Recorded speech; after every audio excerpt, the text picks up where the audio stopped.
next speaker is Brent and he will talk about an algorithmic method for identifying Swiss cheese manifolds. Okay. Thank you.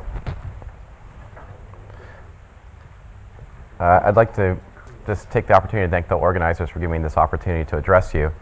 It's been a while since I've given a talk at a String Pheno conference.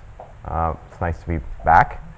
What I'm going to tell you about today is something I think is near and dear to many of you, including the organizers, so I hope you find it interesting. I'm part of a large collaboration. This is us. You will probably wonder as we go through this why it takes 6 people to screw in this particular light bulb, and it probably doesn't, but I'll explain to you why we're so big. So we have James Gray from Munich, Jan Kui in City, Vishnu Jajala at WITS in Johannesburg, Joanne Simone in Edinburgh, and in particular Benjamin Jurka, who will be giving a parallel session talk on the details of this. So anything I say that doesn't make any sense, you will ask him tomorrow. Not me, please. All right, so this is the context for why we have such a large collaboration. This work is actually funded from the NSF through the computer division, so it's the United States National Science Foundation. What that really means is, for us, kind of uniquely, is that we were given 500,000 core hours on the Microsoft cloud, which left us with what is maybe the world's largest hammer for doing string calculations. And we were desperately in search of a nail, and we're having a hard time finding one, actually. So we decided to start with the search for Swiss cheeses in the Kreutzer-Skarke database. I'm sure most of you know what a Swiss cheese is, but just for those of you who don't, it's a manifold which emits a solution such that there's one modulus that can control the overall volume, and the rest of the moduli cycles decouple from that and can be small. Why do we choose this? Well, I'll give you a lot of reasons for it, but in particular, we liked it because this number, 500 million, is at least on the order of something like this, and so we thought this would be justified. And we know that people out there like this, so okay, we decided to do it. All right. Okay, so why Swiss cheeses? So I don't have a dog in this fight, so I'm not going to trumpet it too much, but I think it's a very nice set of models for phenomenology. It allows for a separation of scales, so the supergravity approximation is trustworthy. Many approaches achieve that. But importantly, it also allows for this 2-step stabilization mechanism in which you first stabilize the axiodilaton and the complex structure, and then later the Kähler moduli. It does so in a controlled parametric way, and that's very important. You know very well, all right, and there are many more papers that I could quote, that there's an interesting phenomenology in this, and of course you can get interesting cosmology. For us, one of the things we liked about this particular question was that everything we need to know, at least in principle, okay, about whether something's a Swiss cheese is encoded in the intersection form and the Kähler cone for that particular construction, and all of that information is either available or can be constructed in the Kreutzer-Skarke database. So in principle, this is something where you don't have to really know any string theory. You could just simply know a little bit about toric methods and solve this problem. Right? And of course, we also benefit from the fact that a lot of early work already exists. We use this particular paper as sort of our Bible for the weeks we were working on this, but many people have taken a similar approach to what we've done. Okay, so I feel a little silly going through any of this to this crowd, but nevertheless, I think I just want to make a couple of points. The main thing is that I'll be talking about, of course, type 2b string theory on a Calabi-Yau threefold. I'm interested in the Kähler moduli, of which there's H101 of them. The comment I will make to this group, a kind and gentle admonishment. We wasted a lot of time on conventions, in part because I think everybody's pretty familiar with the volumes of the 4 cycles, and then the parameters that are the expansion of the Kähler form in terms of a set of divisors. But of course, when you're a 4D effective field theorist, you're working with these complexified Kähler moduli, and that's really the thing you're thinking about when you think about inverse Kähler metrics. But of course, we're sloppy, we write them in terms of these 2 guys, and there are factors of 4 and so forth floating around. Indice issues. So just, if you haven't taken that into account, please do. There's poor, simple people like me who are hopelessly confused. All right.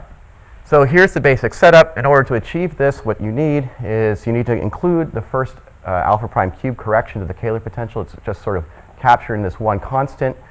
C here is related to the Euler character, so that's a number that you can absolutely take just directly out of the Kreutzer-Skarke database. when you do so, if you include this thing, then in order to get a stable minimum, eventually you're going to need to have this number be positive and therefore this number be negative. So that simply requires that the H21 of the manifold be strictly greater than H11, and that's true almost ubiquitously. Okay? So that's not going to be a major restriction.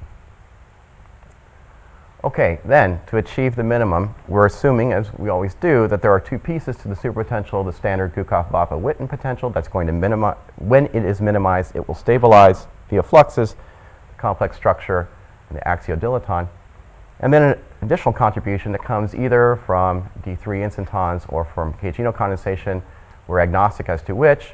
It involves a set of parameters which will differ depending on which of those cases you're imagining. There's a prefactor here that depends on both the complex structure and the axiodilaton. In principle, that means that you should really minimize this as a system, and that was always a criticism of the original KKLT approach, but in practice, as I'll show you, and as is well known by many of the people here, that's achieved, at least parametrically, in this large volume scenario. Okay, so just to explain that, if you take this limit where you neglect these alpha prime cubed corrections, then you can still do a minimization, and it's just fine. It's what we know as the KKLT scenario.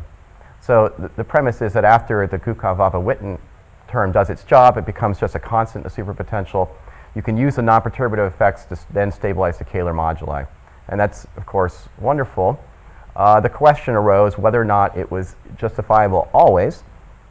At first glance, if you include this alpha prime correction, besides making things slightly more complicated, it seems to be a disaster, because now you get mixing in the Kähler metric amongst your moduli that would seem to kind of do damage to this notion of a two-stage minimization process. But in fact, that's actually a virtue, as it turns out, because what you find is that in the scalar potential, the pieces that depend on the complex structure exclusively, the axiodilaton exclusively, are at leading order in 1 over this volume, which we're going to find to be large, whereas the mixing term and, in fact, the scalar potential that sort of sets the vacuum energy involving the Kähler moduli is at the next order in 1 over the volume. So as I say, there's a parametric way in which to achieve this two-step process. Okay. All right. So that was the boilerplate. Now let's try to understand how we can look for these things. Okay. So if you want to understand how you can have a large cycle and one or more small cycles, you can kind of see it right from your eye that if the volume was given in this form, right, which is just two divisors, so H11 equals 2, surely this does the job, because then this one can be large, volume is large and positive. This one can be smaller, there's a small perturbation on the volume. Right? And then if you generalize that in a straightforward way, you get something like this, and we're going to call this the strong cheese form. I mean, that phrase has been used in a lot of different contexts, but I think there's the convergence that this is what strong cheese is going to mean. So, okay, we're going to take that as a starting point. Now, if you achieve this, if you're just lucky enough and you just pull a model out of the Kreutzer-Skarka database and voila, your volume looked like that, you'd be done. And some of the early Swiss cheeses, I guess, were found in that serendipitous way. And one way you could approach this, I'll get to a little bit later, is that you could just try to force your intersection form to give rise to this and basically diagonalize it. And many people have taken that approach. We will discuss that presently.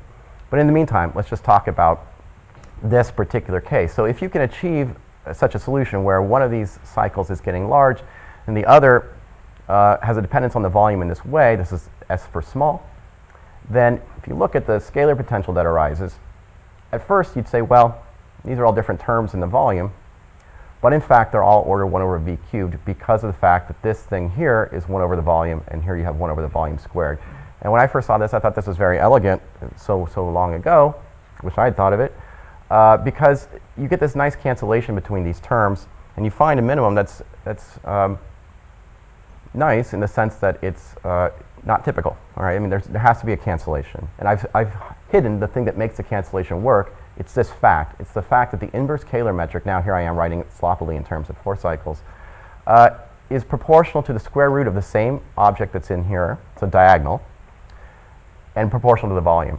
And when that happens, you get this nice cancellation. Okay, so this is for us, okay, for our team, this was what we consider to be the most important aspect of being a Swiss cheese, because it's what allows this potential to be minimized. And Swiss cheesiness, or large volumeness, right, is actually a statement about minimizing this potential, which is a nasty bit of dynamics. It's not a geometric question. So what we need to do is turn this, which we're calling this homogeneity condition, into something geometric. All right.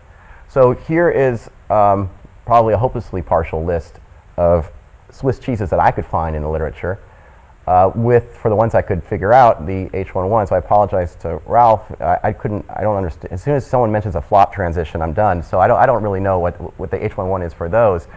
And of course, recently, in July of last year, about 150 Swiss cheeses were constructed that are K3 fibered claviers with H11 equals 4. So we're hoping to push the ball a little bit further along than that. All right, so most of these can be written in the strong cheese form either by accident or by construction, okay?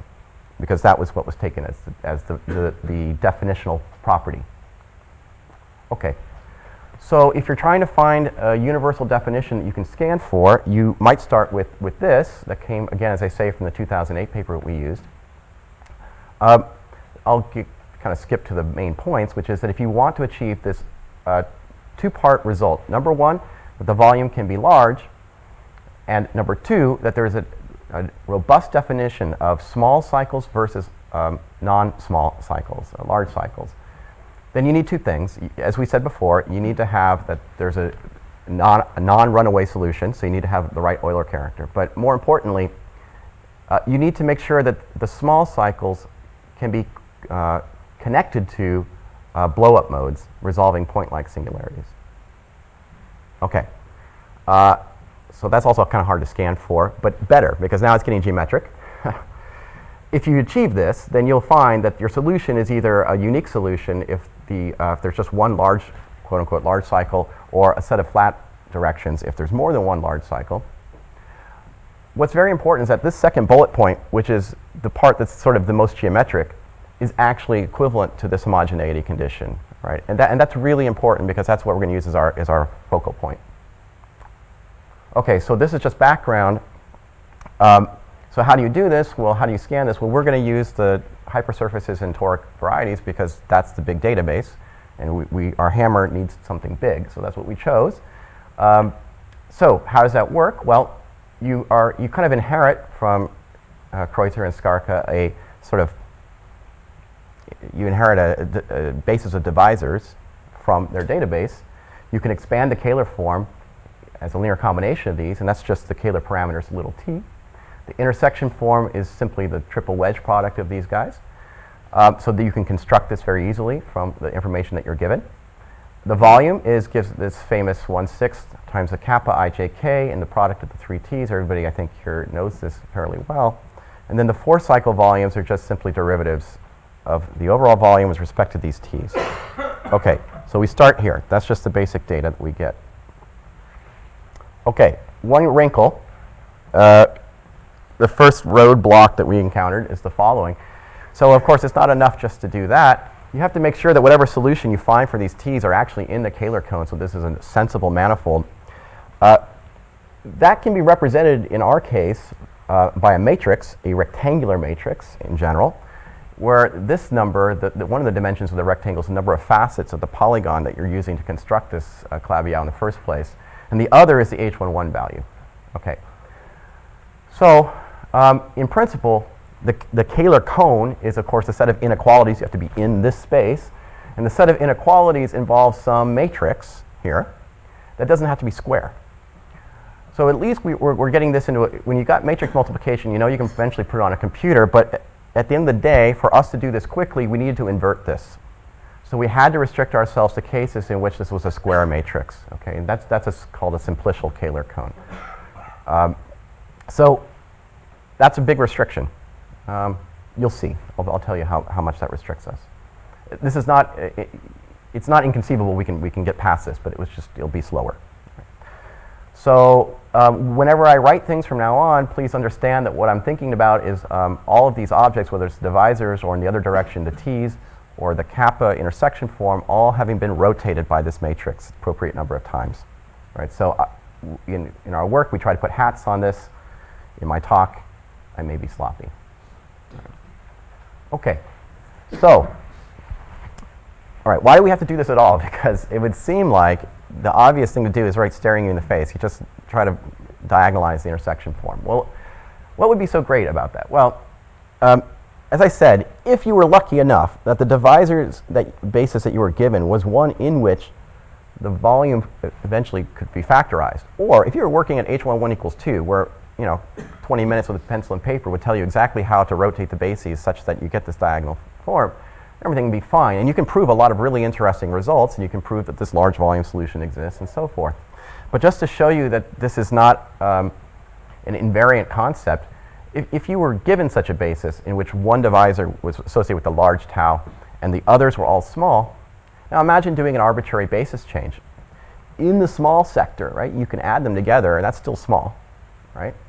But if you add any of the smalls to the large, of course, you get another large cycle. And all that's telling you is that if you assume that you've already separated large from small, but have not taken into account arbitrary basis changes, then you're fooling yourself. You're actually going to get the wrong answer. So you actually need to include that. And as I say, sadly, okay, especially after performing the Kähler cone transformation, the intersection form you get is not going to be convenient. All right, so you'll look at some of these, and I might show you an example or two, and you'd say there's no way that that's a Swiss cheese, and then you find that it is. Okay. All right, so as I say, you might just say, well, look, let's just go ahead and diagonalize this thing. So in principle, I could do that. So if I start with some kappa in terms of taus that I'm given, and I say, well, what is the basis of taus such that I get large versus small in a diagonal intersection form, I can do that and follow your nose. Problem is that this gives you a very large number of cubic equations you have to solve. When you're trying to put this on a computer and do it quickly, this will not work, right? So it's the most obvious thing to do, but unfortunately, it's a non-starter. So instead, we try to be a little bit sneakier about it, and this is the basics of the algorithm, of which Benjamin Yerka will tell you more. Okay, so instead, start here. So we begin with the tau tildes in this talk from now on are the ones that someone hands them to me, okay? And I'm going to assume that when I get out of that basis into the proper basis, tau, I will have a separation between the ones that will eventually be large and the ones that will eventually be small. And small is labeled by Greek index alpha, okay? So there's a matrix that takes us from one to the other, A. A will be an undetermined matrix. It will come out of our algorithm. Okay, now, forget about the taus for a minute and talk about the t's. So think of the t, the set of Kähler parameters, as a vector, and define something like an inner product on the t vectors using the intersection form. Right? So you fix one of the first entries here, and then treat the other two as the row and column of a matrix, and you can define then an inner product where tau, or t star, is the transposed row vector, and of course that's now related to the tau. So now you have a mapping. We're kind of going backwards from where you start in the taus down to the t's, and we're going to work with the t's. Part of the reason for working with the t's is that's how the Kähler cone conditions get implemented, so it makes sense to do that. Okay, so now we assume also a split between the t's, between large and small. Now, you don't necessarily have as many large t's as small t's if you're in the wrong basis. So there's some parameters here, lambda, some of whom will get large. That'll be the large volume limit, with presumably the gammas remain small. Put this vector back into the inner product. Here's the expression that you get. Okay. So if the left-hand side needs to be a large tau, I can already see that I need either this coefficient or that coefficient here, the second one, to be non-zero, and that's this condition I wrote down here. If, on the other hand, I want the left-hand side to be a small cycle, both of these guys need to vanish, and there's one single condition that requires that. All right, so already we have a definition now that's starting to get a little bit more geometric about what's large and what's small. The beauty is this one that defines what a small cycle is automatically gives you homogeneity, right, which is so important. Why? Well, here is the inverse Kähler metric. Now, these are for the taus, right? So that's why there's no bar on anything. And if you just take the large volume limit, let's just look at this first term. This will go to be 0 because I'm assuming this is small, alpha is small, b is big. Okay, what about this? Now, if I want this to be homogeneous, I need to make sure that all of the parts of this that point in the large T direction vanish. That's already required just by defining it to be a small cycle. So this comes out automatically. So we have a hunch we're going to be able to solve the problem. Okay, so now I wave my hands and I show you the 5 conditions we actually implement. I'm only sort of spending any time on this homogeneity condition. Okay, thanks. But I'm going to let Benjamin tell you more about it. So here are the pieces of it. So first of all, there's the definition of small cycles in the first place, right? So I have to rotate back into my original basis. So that's why there's an A matrix multiplying this whole thing. I have to make sure this basis change makes sense. I have the homogeneity condition, which now has 2 of these A matrices rotating me back. I have to make sure that the solution is non-trivial, and I have to make sure that the Kähler cone conditions are satisfied, where this should probably have a hat. Right? So the rotated T's are all inside the Kähler cone. That's it. So you got these 5 equations, and you need to solve for all these entries A and the 2 pieces of the T over the rational numbers. Okay, this is actually a pretty big system. It's better than just trying to diagonalize kappa directly, but it's still pretty difficult. So we use singular and Grosvenor basis algorithms to do it. You can't do that when you've got inequalities. You need to make these equalities. Right? So you can just trivially turn these into equals 1 or something like that for the purposes of reducing this system as much as you possibly can. When you do so, at some point, the last step in the singular calculation is going to be a primary decomposition, and so you get some set of equations that are now small enough, one hopes, that you can turn these back into inequalities, put it in Mathematica, and use that to finish the job. So it's a little cumbersome, but it's pretty fast, actually.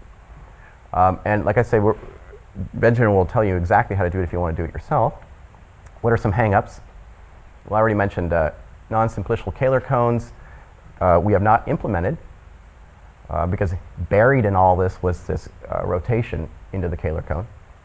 As I say, the primary decomposition is the last step. Sadly, and this is just one of those things, sometimes when you take a primary decomposition of a system of equations, the resulting system is worse than what you started with, in the sense that it's just more complex or at a higher degree or something like that. We've been able to figure out how to solve that problem. And then the final problem is speed, always speed. And for that, the key is realizing that this matrix A is not completely arbitrary. You have some freedom in it to set some of the components to 0 or 1 or -1 as need be. So you can use that freedom to sort of reduce the number of components you're solving for. That's actually the hardest part of this whole thing, and that's what Benjamin worked so hard on, and I don't want to steal any of his thunder, plus he understands it much better than I. So I'm going to let him talk about that tomorrow. Okay. So here are our results. So first of all, we looked at the sissies. There are no Swiss cheeses with H11 less than or equal to 4. If you're me, then you just say, okay. But if you're my colleagues, you say, oh, well, that's obvious. Because sissies with H11 less than or equal to 4 are all favorable manifolds, which means they don't have any blow-ups. So by the original definition of what a Swiss cheese is, you wouldn't have expected them to be Swiss cheeses. However, we have reason to think that the first non-favorable manifold for sissies will occur at H11 equals 5, and we're running that, I think, now. I don't know no, we're not running it. We'll run it soon. Okay, thanks, James. All right, so anyway. Okay, but it'll be curious to find out whether, in fact, there is a Swiss cheese hiding out there at H11 equals 5. But now for the larger data set, the hypersurfaces and toric varieties. Okay, so here's the information. H11 equals 2, 3, and 4 are the ones we've done thus far. The number of polytopes that you'll find in the Kreutzer database with these Hodge numbers are shown here, 36, 244, 1197. When you do all the possible different triangularizations, that increases to, well, there's only 39 here, 306, and close to 6,000 geometries. But we can only do the ones that have simplicial Kähler cones. That's not very restrictive. In fact, you can just prove it that they're always simplicial for H11 equals 2. But it starts to become more restrictive as we go up higher and higher. And finally, the number that matters. How many Swiss cheeses did we find? Well, here they are, 22 at H11 equals 2, 94 at H11 equals 3, and 302 at H11 equals 4. So presumably, Some of the ones I showed on that bullet pointed list are in this. We haven't checked all of them yet because you have to compare H11, H12, or 2.1 I should say, and the intersection forms. We'll do that soon, but we have reason to think that the ones that can be represented as hypersurfaces and toric varieties we of course recovered. We should definitely double check that before our paper comes out. How many of them are strong? Thanks. Well, all of the H11 equals 2 are strong cheese. You can prove that analytically. That's not hugely surprising. At H11 equals 3, 50 of the 94 are strong, and at H1 equals 4, it's 106 out of 302. So it's interesting that so many of them cannot be put in a strong form. One ought to spot check them to make sure that they in fact are giving you a large volume limit, since you can't just eyeball them. We're pretty confident in our algorithm, but we're in the process of checking some of the larger H11s right now. Okay, so here's an example. This one's really kind of simple because it's H11 equals 2, but it allows you to see the nuts and bolts of how this works. Okay, so here is, as far as I'm aware, a new Swiss cheese. H11 is 2 and H12 is 38. Here's the intersection form. Okay. From this, you just write down the volume, which you remember has a 1 over 6, so hence the rational numbers. And just taking derivatives of it give you the taus, and since these are the taus I inherit from this data, I put tildes on them. Then I run my algorithm. And my algorithm tells me that there is a matrix here, that there's a solution. This is the A matrix that it solved for. And when I use this matrix to rotate from the pre-received basis, sure enough, I see that in fact, yes, one of the objects, which I'll call the small one, depends on only one of the Kähler parameters. The large one depends on the other two. So clearly there's a limit here in which one of them can be large, the other small. And when I write this thing, which doesn't necessarily look like a Swiss cheese, if you were to plug these guys in, it wouldn't look very Swiss cheesy. Into the volume now, I'd see this diagonal form. Is it a minimum? Yep, it is. So we can look for the minimum. Here's the inverse Kähler metric for the small cycle versus the large. And T1 is the small one. Remember, it is right here, proportional to the square root. That's what I wrote. And so it is indeed a homogeneous inverse Kähler metric. Here's the potential. And for sticking in just sort of arbitrary values, here's the minimum. This is the log. So down here is where the minimum is. This is at the small modulus around 4, large modulus an order 10 to the 8. And those are typical numbers for H11 equals 2 examples that are in the literature. So that's not a very big surprise. I will briefly just show you some information on a bigger one. Here's an H11 equals 3 case. So this is the intersection form you get after you've imposed the Kähler cone conditions. Faced with that one, with a piece of paper, you spend a lot of time working on it, trying to figure out whether it can be written in any kind of interesting form. And here's the volume in terms of the Kähler parameters. And then taking derivatives, here are the 3 taus, but already you start to see this block diagonal type of structure, or upper triangular type of structure. So you have good reason to think that this will be a strong Swiss cheese, and in fact it turns out to be. I'm only showing you the strong ones because the weak ones are messy, and the volume forms don't look attractive at all. So hopefully you can imagine that this will be one in which you'll find it a realistic minimum. Okay, so I'll just conclude. All right, so what have we done? We provide what we think is an efficient algorithm for identifying Swiss cheeses. It's independent of the construction method, which is nice. That's why we were able to use it on things like sissies or the torics, because all we need is the intersection form. We found 418 manifolds which admit a large volume limit and have H11 less than or equal to 4. The method is, in principle, scalable to arbitrary large numbers of Kähler moduli. People always say that. It's in principle scalable. I guess everything is, but in fact we actually think it really is. In fact, we're trying to do the larger H11 numbers right now. So here's what's going to happen. As soon as the other half of my collaboration arrives from London, we're going to finish the first paper, which will have the algorithm and 1 or 2 examples. And our second paper is the comprehensive list of models so everybody can play with them if they wish, and some analytic discussion of these results and a little bit of speculation about what it is about the intersection form that makes something a Swiss cheese. In the future, well, for completeness sake, we'd like to deal with the non-simplicial Kähler cone so we can really say, of all the torics with H11 equals n, we have solved that problem. We'd like to attack higher H11 values because we understand from you all that the state of the art in model building now looks for at least H11 equals 5 and higher to get interesting phenomenology.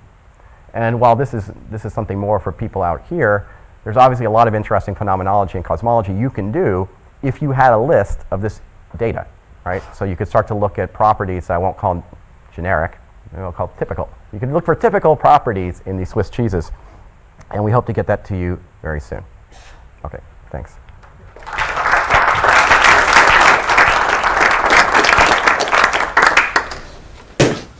You mentioned it briefly, but what do you plan to do if H11 of the Calabi-Yau is bigger than H11 of the ambient toric space? So the not favorable case. Right. I'm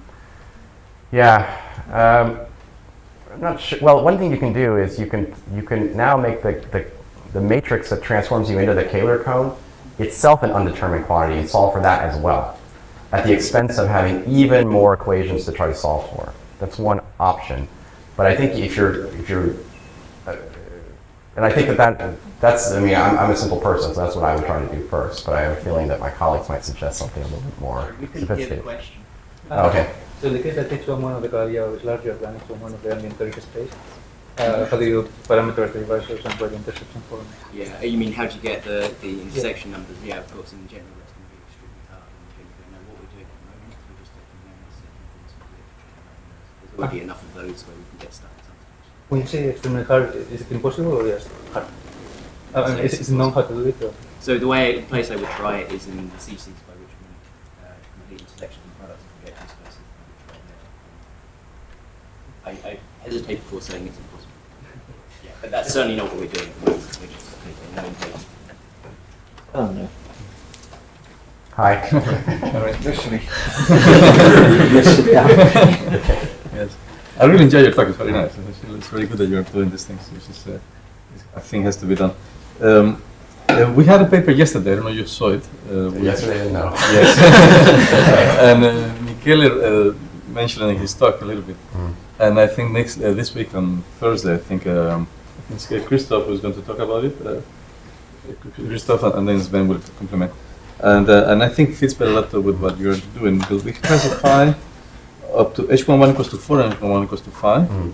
But we were looking for the Pezzo similarities. So, but we impose more constraints. Once we impose the constraint that you have two del Pezzos that can be mapped to each other, so that we can put the standard model there. Right. And we also wanted to have a cycle which is doesn't intersect, a limited cycle that doesn't intersect to those, so that we can put the non-perturbative effects there. So in that sense, you can start adding more constraints to kill models, which I think is very good. And I guess I'm pretty sure you can do it. Also, you can have, we ask for which of these models are K3 vibrations, because sometimes it's important to have K3 vibrations. So all these questions, I think, are very, very, very interesting. Well, right. So we know that you folks can do that much faster than us, but we'd like to attack that problem ourselves, quite honestly. So if you want to No, I very much like it. You do it. For the H1 greater than 5 is very good.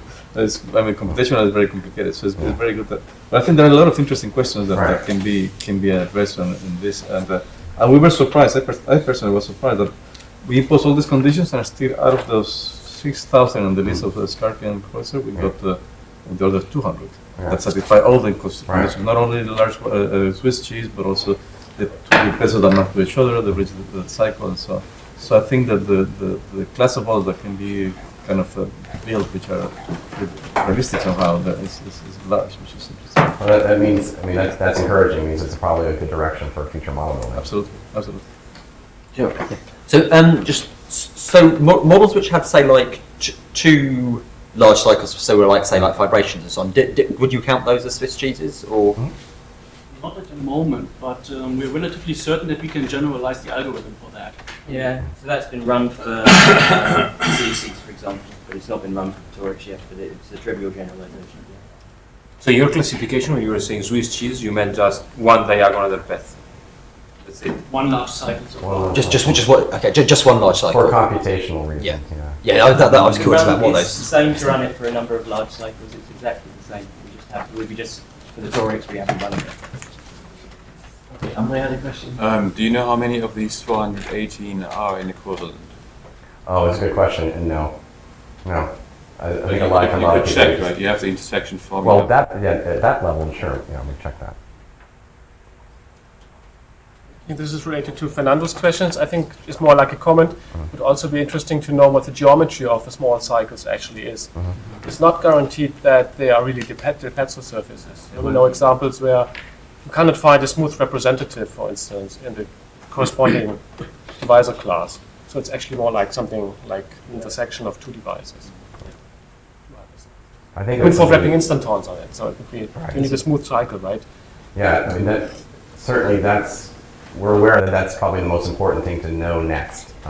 I think this is not so difficult to find out, but Okay. we can discuss this. Right, well, yeah, I'd love to hear it. Okay, I see no more questions, so let's end the speaker again.